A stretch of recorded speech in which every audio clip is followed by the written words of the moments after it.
Let's start with magnesium sulfate. Now we should know that magnesium sulfate is drug of choice for prevention and treatment of seizures in a female with PIH, ठीक है, pregnancy induced hypertension.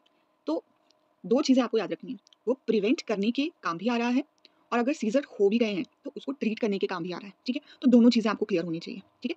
किस चीज़ को, scissor को prevent करने के लिए भी काम आ रहा है, सीजर को ट्रीट करने के लिए भी काम आ रहा है। किस में? एक ऐसी फीमेल में जिसको PIH है, ठीक है, हाइपरटेंशन है उसको। उसी से आप अगली लाइन भी याद रख सकते हैं कि सीजर्स की बात हो रही थी, सबसे पहला पॉइंट, ठीक है। लेकिन ये एंटी एपिलेप्टिक ड्रग नहीं है। दूसरा पॉइंट, हाइपरटेंसिव फीमेल में हम यूज कर रहे हैं, ठीक है। यहाँ पे भी क्या पॉइंट याद रखना है कि ये एंटी हाइपरटेंसिव ड्रग नहीं है, ठीक है। तो क्या दोनों बात आपने पॉइंट्स अच्छे से याद कर लेने हैं, ठीक है, कि ड्रग ऑफ चॉइस तो है ट्रीटमेंट और प्रिवेंशन ऑफ सीजर के लिए एक हाइपरटेंसिव फीमेल में in pregnancy, pregnant female, right. लेकिन it is not an anti hypertensive drug, it is not an anti epileptic drug. Is it clear? ठीक है। So what is the mechanism of action? तो ये करती क्या है? अगर ये एंटी एपिलेप्टिक भी नहीं है, हाइपरटेंशन भी ठीक नहीं करती है, तो क्या काम करती है, कैसे काम करती है, ठीक है। तो पहला पॉइंट क्या याद रखना है कि ये एक सेंट्रली एक्टिंग ड्रग है, ठीक है। सेंट्रली एक्टिंग, आपके ब्रेन में जाके ये क्या करेगी? Blocks the NMDA receptors in brain, सबसे पहला काम, ठीक है। सबसे पहला काम क्या किया इसने? ब्लॉक किस चीज को कर देगी? NMDA receptors in brain. दूसरा काम, मेम्ब्रेन स्टेबलाइजेशन। तीसरा काम, decrease the release of acetylcholine. चौथा काम कौन सा? Cerebral vasodilation. So if you remember, हमारे पास बी भी है, सी भी है, डी भी है, एक एम याद रख लो, ठीक है, BCD। तो ए नहीं है, ABCDM, ठीक है, ठीक है। तो बी से क्या था? ब्लॉक्स दी NMDA रिसेप्टर्स। सी से कॉजेज सेरेब्रल वेजोडाइलेशन। डी से decrease the release of acetylcholine और एम से मेम्ब्रेन स्टेबलाइजेशन, ठीक है। अब इसका मोस्ट कॉमन जो हम रिजीम यहाँ पे ज़्यादातर पूछा जाता है वो है रिचार्ड रिजीम, ठीक है। तो ये एक फ्लो चार्ट से आपने याद रखना है कि लोडिंग डोज हम देते हैं सबसे पहले। लोडिंग डोज के 4 घंटे के बाद मेंटेनेंस डोज दिया जाएगा, ठीक है। दो ही चीज़ें होती हैं, एक लोडिंग डोज दिया जाता है, एक मेंटेनेंस डोज दिया जाता है, ठीक है। तो दोनों के बीच में कुछ टाइम इंटरवल तो होगा 4 घंटे के बाद, ठीक है। इतना क्लियर हो गया। अब लोडिंग डोज की बात करते हैं। Loading dose is given irrespective of the kidney function, ठीक है। तो यहाँ पे लोडिंग डोज को हमने कर दिया 2 में डिवाइड, एक IM जाएगा और एक IV जाएगा, ठीक है। IM कितना जाता है? 10 mg, ठीक है, और ये 4G। अब यहाँ से आपको यहाँ पे क्या देखना है कि इंट्रामस्कुलर वाला जो है दैट इज 10 मिलीग्राम, ठीक है। और उसको, सॉरी ये मिलीग्राम नहीं है, ग्राम में है, ठीक है। टोटल जो हमारे पास लोडिंग डोज है वो कितना है? 14 ग्राम्स, ठीक है। लोडिंग डोज टोटल कितना है? 14 ग्राम। 14 ग्राम को हमने डिवाइड कर दिया, एक 10 अलग निकाल दो उसका, 4 अलग निकाल दो उसका, ठीक है। तो 10 यहाँ लिख दिया मैंने, 4 यहाँ लिख दिया, ठीक है। सबसे पहले क्या लिखना है आपने? IM IV 10 यहाँ लिख दिया, 4 यहाँ लिख दिया, ठीक है। अब 10 को और स्प्लिट करके 5-5 ग्राम लिख लो इन ईच बटक्स, ठीक है। 4 को कोई स्प्लिट करने की जरूरत नहीं है। But this one has to be 50% solution, this one has to be 20% solution. इसमें कितने एम्प्यूल्स की जरूरत पड़ेगी? 10 एम्प्यूल्स की जरूरत पड़ेगी, ठीक है।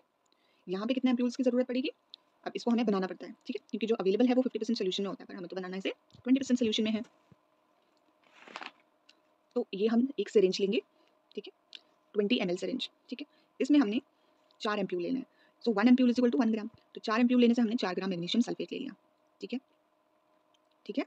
और इसमें नॉर्मल सेलाइन कितना डाल दिया? 12 ml, ठीक है। तो आपने ऐसा डायग्राम बना लेना है, ठीक है, और ऐसे लिख लेना है। अब टोटल कितना था ये? 20 ml की सिरिंज है, तो साइड में लिख लेना 20 ml सिरिंज, ठीक है। नीचे लिख देना 8 ml, ऊपर लिख देना 12 ml, ठीक है। तो ये है नॉर्मल सेलाइन और ये है 4 ग्राम मैग्नीशियम सल्फेट, ठीक है। सो 20 ml has 4 gram, that is 20% solution, ठीक है। वैसे तो इतना डिटेल में जाने की जरूरत नहीं है, लेकिन अगर आप अपना थोड़ा कंटेंट बढ़ाना है लिखने का, ठीक है, so you can just right it like this, given slowly over 10 to 15 minute, ठीक है। आईएम तो एक ही बार में लग जाता है, तो इसलिए हमने उसमें कुछ नहीं लिखा। इसको देना है given over 10 to 15 minute. Now rate should not exceed 1 ग्राम पर मिनट, ठीक है। If convulsions still persist for more than 15 minutes, give magnesium sulfate up to 2 gram in 20% solution IV slowly. मतलब अभी तक तो हम 1 ग्राम दे रहे थे, अब आप 2 ग्राम तक चले जाओ, ठीक है। If patient is obese, maximum dose up to 6 gram can be given. Correct? ठीक है। नेक्स्ट आता है maintenance dose. But before maintenance dose the magnesium levels in the patient should be taken into consideration to avoid toxicity, ठीक है। ये 3 points बहुत important है, आपने देखना है। पहला, नी जर्क या फिर टेलर रिफ्लेक्स, वो होना चाहिए, ठीक है। नी जर्क तो आप में भी होता है, तो ऐसे सोच लो, ये नॉर्मली प्रेजेंट होता है, तो प्रेजेंट होना चाहिए। इसका मतलब टॉक्सिसिटी नहीं है। यूरिन आउटपुट ज़्यादा होना चाहिए, कितना? मोर देन 100 ml इन 4 आवर्स, ठीक है। अब लोडिंग डोज के 4 घंटे बाद हम मेंटेनेंस डोज दे रहे हैं, तो 4 घंटे में ही देखेंगे हम यूरिन आउटपुट, ठीक है। कितना होना चाहिए? 100 ml से ज़्यादा होना चाहिए। Respiratory rate should be more than और equal to 12 breaths per minute, ठीक है, 12 से ज़्यादा। ये 3 पॉइंट्स याद रखने, knee jerk, patellar reflex, urine output, respiratory rate. अगर नहीं है तो हमें सीरम मैग्नीशियम सैंपल के लिए इन्वेस्टिगेशन के लिए भेजना पड़ेगा सैंपल, ठीक है। नाउ जो हमने मेंटेनेंस डोज देना है वो है इंट्रामस्कुलर, ठीक है। ये जाता है 5 ग्राम 50% सोल्यूशन एवरी 4 आवर्ली ऑल्टरनेट बटक, ठीक है। और एक लाइन जो हमने ऊपर लिखी थी कि जो मेंटेनेंस डोज है कितना था? IM 5 ग्राम 50% सोल्यूशन, ठीक है। Now this has to be continued till 24 hours after delivery और 24 hours after the last seizure, whichever is later. तो टॉक्सिसिटी की हमने बात की थी, तो ऑब्वियसली अब टॉक्सिसिटी अगर हो जाएगी तो आपका first sign will be absence of knee jerk, ठीक है। Others diaphoresis, flushing and slurring of speech. ठीक है, तो अगर हो जाए बाय चांस तो एंटीडोट क्या रहेगा, कैल्शियम ग्लूकोनेट। ठीक है, so ultimately what is the role of magnesium sulphate? This is the drug of choice for neuroprotection. Preterm labour में हम देते हैं। ठीक है, टोकोलिटिक का काम करता है, prevention of seizure in impending eclampsia, HELLP syndrome, management of seizures.